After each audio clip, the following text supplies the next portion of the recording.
This will be a facilitated session where I will be asking questions of the panellists. So, ladies and gentlemen, on this panel, on my immediate left here, Maria Turnbull. Hi, everyone. Next to Maria is Marie Baird. Next to Marie is Gordana. Thank you. Hi, everyone. Thanks for having me. Next to Gordana is Paula. Hello, everyone. Last but not least is Patricia Roque. Thank you, Gary.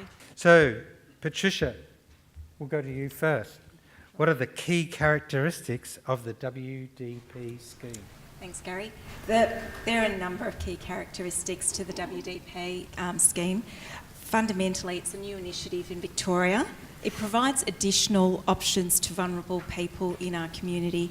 It's a scheme that is individuals are able to participate through a sponsor with sponsors. They're able to participate in activities, they're able to engage in meaningful activities that will help address the underlying individual's disadvantage. They're able to, whilst they're participating, able to ensure that the enforcement action will be suspended and upon completion of a WDP, have their fines resolved. So from Patricia's perspective, let's go now to Maria Turnbull, who is at the coalface writing up WDPs. So how's it going, Maria? So it's been an interesting experience, I've got to tell you that. There's been some teething problems, of course, and one of the big ones is the recognition of the authority, so our financial counselling authority, having it recognised by the department totally, can be a bit of an impediment for a WDP. Which clients benefit and which ones don't by having a WDP as an option? Anyone who signs up for a WDP will get a benefit, I totally believe. At this stage, it's all the clients who are currently signed up with us. We've got about 55 at the moment, and they're all getting a benefit by just continuing doing the work that they're doing, engaging with financial counselling, engaging with their counsellors, engaging with the services, and getting the credit. It's actually a really good boost for them to be able to complete and do their WDPs. So, Maria, you work in a drug and alcohol treatment service, so all of your clients would be in treatment for drug and alcohol. Once they stop the drug and alcohol treatment, can they count attending Narcotics Anonymous or Alcoholics Anonymous? So the criteria can be interpreted quite broadly, and the activity that a client participates in can be credited against their fine. So that might be participation in study, participation in counselling, ongoing financial counselling, whether they're in our rehab or not. They may be at work, they may go to Alcoholics Anonymous or Narcotics Anonymous. That all counts against the fines and can be credited against their fines. It's actually up to us to know what's available and what can be credited, and we need the evidence to be able to credit that off against a fine. Great. WDP. Marie, can you tell us what the VLA's role's been in the WDP rollout? So VLA doesn't have a formal role in the rollout, we differ in that from New South Wales, which has the legal aid service actually delivering our WDO support service. But we are, as an organisation, as part of the legal assistance sector, obviously incredibly supportive of the WDP scheme. We see it as a tremendously valuable addition to the fine system. We see something that's going to make a vast difference for our clients. The whole idea of a therapeutic approach whereby people can be engaging in something really positive whilst working off their fines simultaneously. We've seen how positive it is in New South Wales. We're already seeing how positive it is here. So in terms of the scheme, we are tremendously supportive of the scheme. What we're doing at the moment is we are running a pilot project which is exploring particularly the interface between legal assistance services and potential sponsors or sponsors, because one of the complexities of the Victorian system compared to, say, New South Wales, obviously, is that we have a range of other options that may be available to a client. So making sure that a client is taking on or going into a WDP and that's the best option for them may require a little more engagement for some clients with financial counsellors or some legal advice than maybe it would in New South Wales. So at the moment we're looking at how do we develop a system that makes sure that clients are getting the best option for them. One of the sticking points at the moment obviously is that we don't have a published list of sponsors. So as a legal assistance service, we can't really refer our clients at this point because we don't know which services are accredited sponsors. So what we're at this stage doing as VLA is investigating which services our clients are engaged with, so that we can then start approaching those services and saying, hey, lots of our clients are engaged with you, can we convince you to sign up to the WDPs, and starting to get those relationships working. Paula, what has been the experience of New South Wales lawyers with the WDO scheme, and what has been the advantages and disadvantages there? So I think from legal aid's experience, I consider myself really lucky to be able, my focus is fines and my focus is the WDO scheme. So what my work looks like is I run fines clinics, so I'm giving regular weekly advice to clients about their fines options.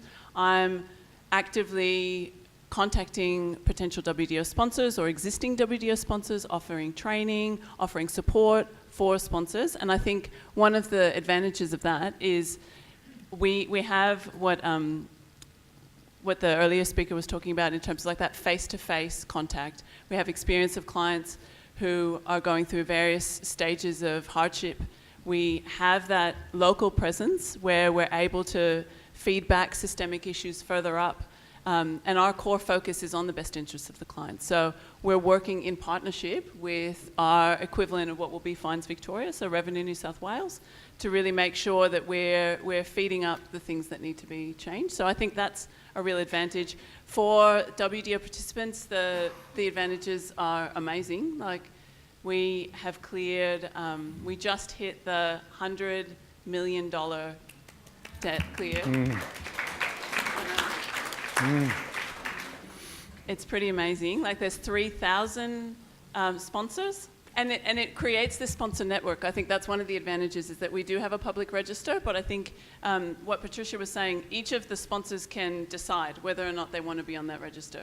Then Legal Aid has the secret register, which is all of the organisations, and we ask when an organisation's registered, or approved, they're asked whether or not they want for Legal Aid to be giving them referrals, or whether or not they also want to go on the public register. So I think that's a real advantage. In terms of disadvantage, I guess I can't think of any specifically other than the pressure that it puts on sponsors. So there's no funding for the New South Wales scheme, and the majority of New South Wales sponsors are non-for-profit organisations. So there's various, funding pressures and funding cycles that they're exposed to, and I think that's, that then has an impact on how the WDO scheme operates in New South Wales. I think a lot of it has been us just learning as the years go by, in terms of, I guess the other disadvantage, I don't know if it's a real disadvantage, but there's this kind of myth amongst sponsors that people scam WDOs, or that it's going to incentivize people to kind of just ignore parking rules and ignore, not pay for their ticket because they know they can just get a free ride on WDOs. And that's something actively a myth that I frequently bust, because it's not true. I don't see that people take advantage of the system. And I think one of the advantages has been that sponsors have been given a lot of autonomy, and they've really been able, they're the gatekeepers of the scheme in New South Wales. They've been able to discern where someone's already had a WDO, or the type of offences, what they will accept on WDOs, what they won't. So I think that's also been a real advantage. Right. Now, how does the WDO system deal with high debt for low-income people? We have a provision under our Fines Act, Section 101, for those who are really keen to have a read, and it allows for someone who's in hardship, so they have to show that they've got personal, medical, financial hardship, and that they're unable to pay the fine. And so what that is, and that enforcement action's unlikely to be effective, what that enables, that Section 101, is a write-off, so that allows for the fines to actually be cleared within, if the person's circumstances change within a 5-year period, say they come in, they're able to work, that will be reviewed. But we have that potential to have a waiver of someone's fines that we call a write-off, and that's really beneficial. We use that in conjunction with a WDO for people who have really high fines debt. It's not feasible for them to be clearing, say, $70,000 worth with one sponsor. So I guess there's several options. Either the person can do a WDO with one sponsor, and then there's a warm transfer between sponsors if they know who they are. If you know who the other sponsors are, to be able to share the support for that client. The other option is they do part of a WDO, and I think this has been the legacy of us being able to work with Revenue New South Wales, so the Fines Victoria equivalent, in that Revenue New South Wales will look really favourably on a WDO. So if someone's completed a WDO, then they'll look favourably at a partial write-off. They might also consider a partial payment plan. So you look at combinations of options for people with really high fines debt. So Gordana, you've experienced the special circumstances list at the Magistrates Court. How did you find that, and did it resolve all your outstanding fines? The way that I went about this was about 3 years ago. I've attempted to contact infringement courts and try and work out a plan to pay off my fines off my own bat.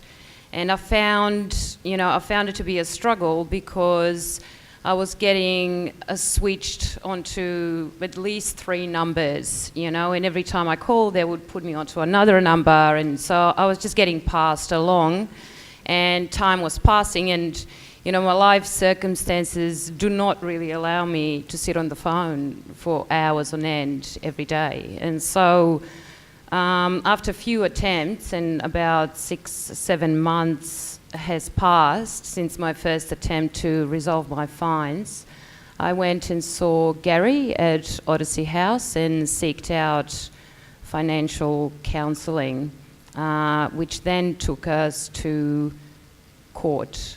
And I've tried to resolve those fines under special circumstances, but I was told in court that I have not established a pattern of offending. So they wouldn't let me off most of the fines, and I think I was only let off the hook for a few of them, and I had to repay the rest of them, which was then taken out of my Centrelink payments. So tell us what your experience with the Wdp scheme was. Was it easy? Yeah, it was a fleeting experience. I've hardly felt it, and what I really appreciate about it is, all those my circumstances this time around were due to homelessness. I've incurred more fines, and the only thing that was really difficult was attaining letters from the homeless centre I went through, and that didn't really help me, but I was registered with them. So trying to get a letter from them, and that I think that was the only glitch. Everything else was smooth sailing. And also what I appreciate about it is that what's taken into consideration is the therapeutic side of it. So, what's taken into account is that I'm actually, doing some work towards it, which is good for me and for my son. Thank you, Gordana. That was really insightful. So Maria, Paula mentioned that in the WDO system there's a lot of autonomy for sponsors. Can you tell us what your experience is in that as well. One of the disadvantages has been not knowing who the other sponsors are. Something that has been really helpful and probably a lifesaver for me is knowing one other sponsor and reaching out to her, the representative from that agency, and working and laughing and crying and doing everything with her. She's been a saving grace. And I give credit to Jo Parkin. She is an incredible resource. She is an incredible, outstanding woman. All credit to the Infringements Working Group and her, and I'm sorry that she's not sitting here. My referrals have quadrupled, no exaggeration. And the time that I spend doing WDPs, it's a time-hungry activity. And those who know me know that I'm not pulling any punches. It's a difficult, time-consuming activity. All the little glitches that I've said before, the payment plan stuff, the recognition of dates, retrospective recognition of dates, having worked in both WDOs and WDPs, we have the privilege of being able to compare the two. Thanks, Paula. WDOs are a lot simpler, a lot easier, and of course it's the time that they've had on the ground to be able to refine the process. Something else about working with WDPs is to be successful, I believe you need to know the infringement system. So all the presentation that Brendan Lacotta did this morning about knowing how that fines process works, that's integral to part of knowing how a WDP will work for you. What if they're on a CCO, but they have different grounds for doing a WDP?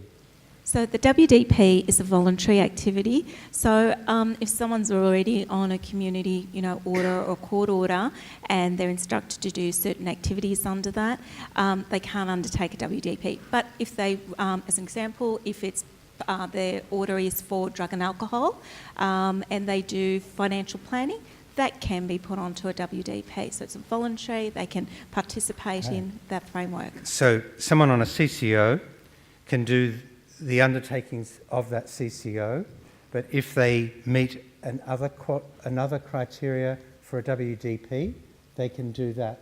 Yeah. So as long as it's not court ordered or part of the community program, yes. All right. So Marie, you've worked with New South Wales with the WDO scheme. What's been the learnings that you've had in that, and how do you see that the WDP scheme is looking? Well, firstly, I would like to kind of support what Patricia's saying, because I think there's a real risk of getting caught up in the minutiae of the rollout, and there's always going to be issues around that. We are in a point where I actually think we have a lot of opportunity to feed back what's not working, how could it go differently, and so on. So, I think hanging on to the tremendous value of the potential for this scheme whilst continuing to critique what's not working is pretty important at this stage. So I would certainly support what Patricia's saying there. Just in terms of the WDO scheme, I guess there's a few key learnings, again reflecting the fact that that's been a constantly evolving scheme over about the last 7 years, including the pilot period. And so what we see there is that it's been tremendously valuable, for one, that it really is making a difference. And it's making a difference. What I was seeing when I was up there and going out with the different schemes was how devolved it is. So the different regions often have quite different personalities, different client groups, different sponsors, different activities. So there's a real sense that that's one of the great features of the WDO service and scheme, is it's quite devolved, and the strength and the authority sits largely with the sponsors. And I think that's tremendously important. They are the ones that are constantly feeding back, saying what's working, what's not working, what am I finding with my clients, what am I seeing. It's on the ground, ongoing feedback that comes back in, and because you've got this intermediary body of the service, that service is able to act between the sponsors and back to revenue to feed that back, and it keeps being tweaked. So you've got a constantly, genuinely evolving system that's really responsive to what's going on the ground, and I think that's tremendously valuable. So again, I think these are things that, you know, we should all be striving towards and trying to make happen, and that's going to be about collaboration between legal assistance services, financial counsellors and the sponsors, and also obviously working as closely as possible with justice around this. Yeah. So, Patricia, will there be any debt forgiveness through a WDP scheme? The Director of Fines Victoria will have the ability to consider matters in terms of cost, but it's not a unilateral debt forgiveness. Paula, you heard earlier that there were some questions around special circumstances in regard to gambling. How is that approached in New South Wales? Originally, our WDO guidelines were similar to yours, so there was nothing explicit about gambling. And we've recently had, in May of this year, we've had an update of our guidelines, so the 2017 guidelines, that include gambling under mental illness. That's been one of the changes that from legal aid, from the WDO service at legal aid, we've been able to funnel up. There's been quite a few changes. Like, for example, I remember going to one of the Resi Care interagencies, and a lot of the workers there were finding it difficult to prove acute economic hardship for under 18s because they had young people who weren't yet on youth allowance, and so they were finding it hard to actually make that proof of eligibility. And then we were able to feed up a change to the WDO guidelines, so now automatically anyone who's under 18 is included under acute economic hardship. So under 18s, gambling, there were also changes to mental illness and the breadth of definitions under mental illness that were changed. So those are some of the examples of how we've been evolving in terms of making sure that the guidelines keep up to date with the impact that it's having on the ground. Maria Turnbull, what do you see as the advantages and disadvantages for the options of a WDP versus special circumstances application? A WDP is good for a small amount of fines. So if you've got fines that are relatively low, now for me relatively low is about $8,000. But by comparison to preparing for special circumstances, give me a WDP anytime. The preparation is less. The benefit for the client that's who we're concerned about, is much better. They don't have to go and prepare documents, counsellor letters, anything like that, take the day off work to go to court, any of that. It's all done. As Gordana was saying before, it's relatively painless, I think. Is there any court record if someone does a WDP as opposed to special circs? No. No, the beauty is it's a no-fault system. And your client doesn't get left with that $40 Transurban fee either. It's also a way of isolating the public safety fines. So if you are that way inclined where you go through your list of fines with your client and you isolate the ones that are red light, driving unregistered, speeding in some circumstances, those can be isolated onto a WDP, and then the other ones can go to special circumstances. That makes it a lot easier when you get in front of the registrar. So in that perspective, it's a great complementary option. Speeding over 25 k's can go on. It doesn't fix your demerits, but it can resolve those fines with anomalies. You can do a special circumstances application but still be left with all those infringements that don't meet the criteria, and they can go on to a WDP. So, Patricia, if someone is a low-income person, on what grounds can they do a WDP, and what activities do they need to do? In terms of a low income, it's the financial hardship test that that a sponsor would need to be able to ascertain, because the requirement is for a sponsor to be able to ensure the eligibility of a WDP client. So they can choose, the sponsor plays a very important and active role in an individual or a client's WDP. They have the relationship, the engagement, they understand what the key issues are for the individual.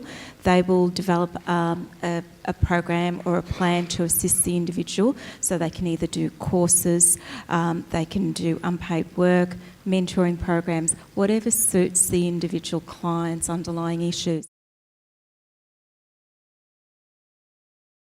So the paperwork that we had to produce to become a sponsor, to make our application, was our normal sort of agency documents, insurance, those sort of things, to apply to the department to become a sponsor. We then had to wait for that to be processed. It took about a week for it to be fully processed.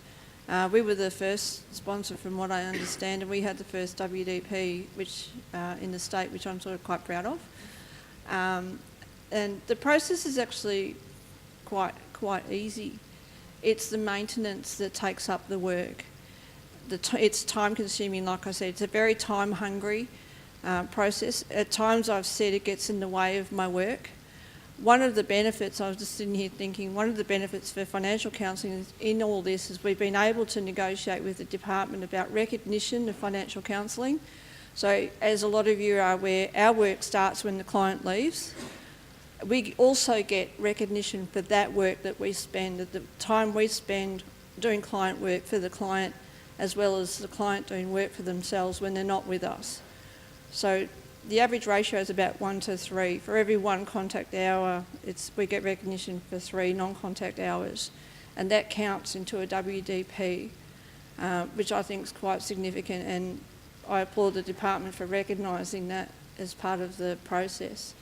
Also being able to have multiple activities recognised, so financial counselling plus study, plus alcohol and addiction treatment, plus mental health treatment. You can actually get quite a substantial credit running, legitimately of course, for clients to get their fines worked off. Maria, one thing we haven't told everyone is what would be the average amount that a person would get off their fines per month? It's 6.6 penalty units. It equates to about $1,000 a month. That's for drug and alcohol services. So there's varying ranges of penalty units. So counselling and sort of volunteer work and all that is about 47 per hour. So treatment such as drug and alcohol and medical practitioner is the 1,047. And how much do they get off a month if they're doing a course, studying? Course studying, depends on whether it's a program as part of their WTP, so whether it's hourly within it, $47 an hour, or course participation. Like if someone's doing a full-time course? In terms of what type of course, sorry, Gary? As an education institution? If they return to study? Yeah, return to is 47 an hour. Sorry? 47 an hour. 47 an hour. What if they're doing like full-time? Is it approximating $1,000 a month? Yeah, approximately $1,000 a month, yes. Yeah. Okay, that's good.